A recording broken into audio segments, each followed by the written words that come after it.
Turbo movie ഒരു രക്ഷയില്ല കേട്ടോ. പവർ പാക്ക്ഡ് പെർഫോമൻസ് ആണ്. എന്താ എനർജി, ഒരു രക്ഷയില്ല. ഫസ്റ്റ് ഹാഫൊക്കെ കിടിലൻ. സെക്കൻഡ് ഹാഫ് പൊളി.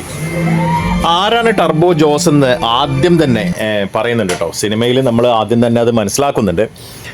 ടർബോ എന്താണെന്നുള്ള ഒരു എക്സ്പ്ലനേഷനൊക്കെ ആദ്യം തന്നെ വരുന്നു. പിന്നെ ആ ഒരു ഫസ്റ്റ് ഹാഫ്, ഒരു ഇടുക്കിക്കാരൻ, ഒരു സാധാരണ ഇടുക്കിക്കാരൻ, പക്ഷേ ഒരു അസാമാന്യ സംഭവം. പക്ഷേ വൈശാഖ് എന്ന സംവിധായകൻ്റെ ബുദ്ധിയിൽ ഉരുത്തിരിഞ്ഞ മറ്റൊരു സിനിമ അല്ലേ. അദ്ദേഹത്തിൻ്റെ സംവിധാന മികവ് തന്നെയാണ് യഥാർത്ഥത്തിൽ ടർബോ ജോസ്. പിന്നെ സെക്കൻഡ് ഹാഫിലേക്ക് കടന്നു കഴിഞ്ഞാൽ വില്ലൻ്റെ ഒരു തേരോട്ടം. പക്ഷേ വില്ലനും അടിപൊളിയായിട്ടുണ്ട് കേട്ടോ. വില്ലൻ ഒരു സാധാരണ എന്താ പറയുക അപ്പിയറൻസ് എന്ന് തോന്നാം, പക്ഷെ അല്ല. ഹെലികോപ്റ്ററിൽ വന്നിറങ്ങുന്ന വില്ലൻ, വേറെ ലെവലിലേക്ക് പോകുന്ന വില്ലൻ, പവർ പാക്ക്ഡ് സംഭവമാണ് വില്ലൻ കൂടി.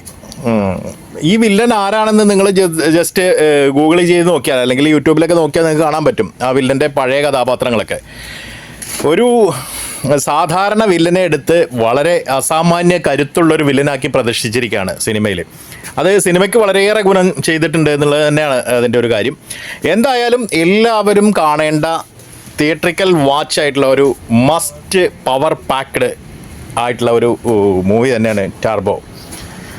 അപ്പോൾ കണ്ടിട്ട് എല്ലാവരും എന്താ പറയുക ആസ്വദിക്കുക. അതും തിയേറ്ററിൽ തന്നെ കാണണം കേട്ടോ. എവിടെയായാലും തിയേറ്ററിൽ തന്നെ കാണണം.